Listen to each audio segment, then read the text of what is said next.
Good evening. I'm Bill Potter with the WJTS News. A Spencer County murder trial has come to an end. On Tuesday, a jury found 52-year-old Alan Bennett guilty in the murder of 62-year-old Linda Bowman. On March 6, 2019, Bowman was found dead in her Grandview home from a gunshot wound to the head. Bennett was also found with a self-inflicted gunshot wound to his head. However, he survived. After being treated at St. Vincent Hospital in Evansville, Bennett was placed into custody. Bennett is set to be sentenced October 13th. The first of two town hall meetings regarding the Southeast Dubois school referendum was held Tuesday night. This town hall meeting was held to give more information on the topic, as well as for the public to ask questions. Southeast Dubois School Superintendent Dr. Jamie Pun says that this referendum is being brought up because of several different factors. There's been some pretty drastic changes that have been made in the school funding formula.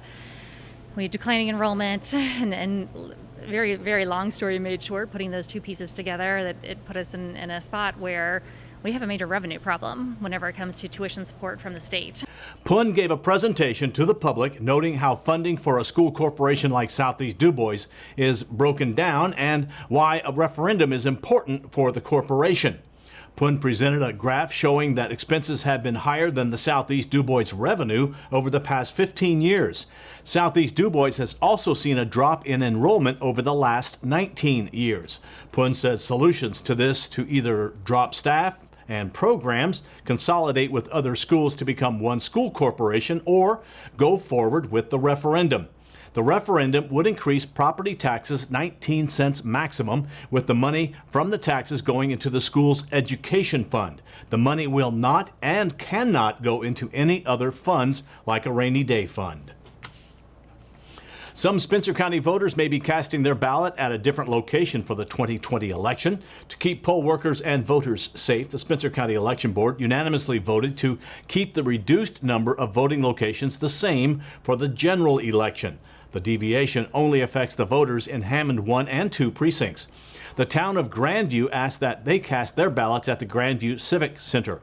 All polls will be open from 6 a.m. to 6 p.m. and face coverings are requested at all locations. Poll workers will also follow all PPE protocols. Here's the polling location breakdown by precinct in Spencer County. Carter 1, 2, and 3 will cast their ballots at the Dale Community Center. Clay 1, 2, 3, and 4 will vote at the Santa Claus Community Center. Both Harrison 1 and 2 and Huff will vote at the Fulda Sportsman's Club.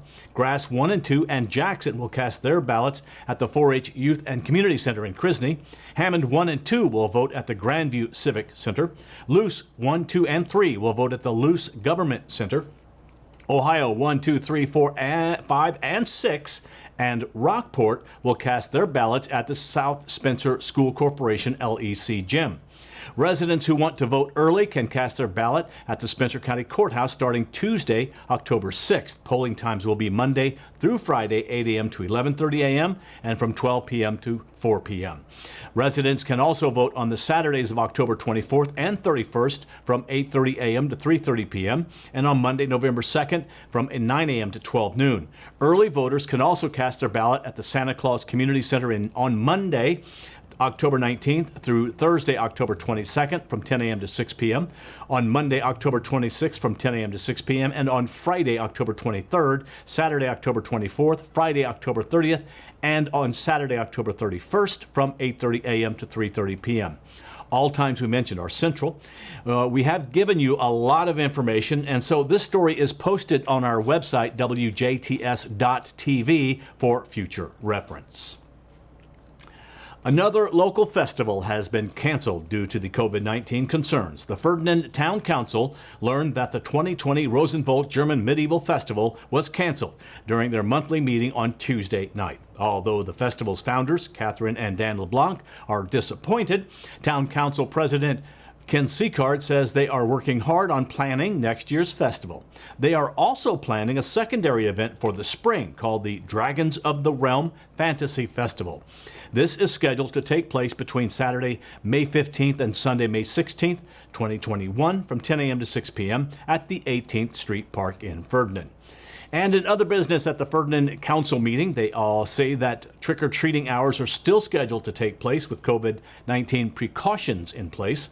This year's hours are from 5 to 7 p.m. on Saturday, October 31st. And if you're trick-or-treating and notice that the porch light is off, council members say not to visit that house and move on to the next house. And speaking of the spooky season, council members approved a date for this year's Monster Dash held by the Tri-County Y. This year's race will start at 10 a.m. at the Tri-County YMCA on Saturday, October 31st. COVID-19 precautions will be set in place. More information about this event will be released at a later date. Check the Tri-County Y website. Ferdinand Park Board President Matt Wire also made a major announcement about the Old Town Lake project at Tuesday night's monthly meeting.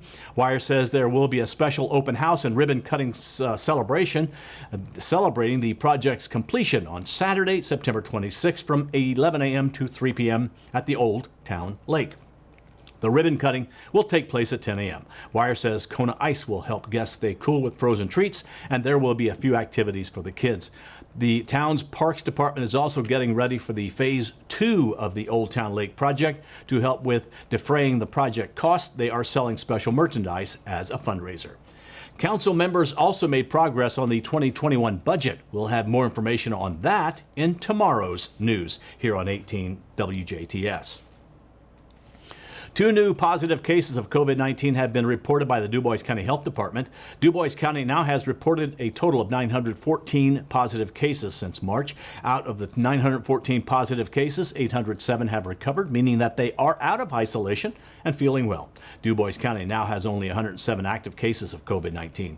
18 deaths have been reported as well. The best way to keep yourself and others protected, and we mention this over and over, is practice social distancing, wash your hands frequently, and mask up Hoosiers. Wear a mask in public. Now, if you live in Martin County and have COVID-19 symptoms, testing is now available in Martin County. The Indiana State Department of Health recently opened a free testing site at the Martin Community Building located at 2668 U.S. Highway 20 in Lagodi.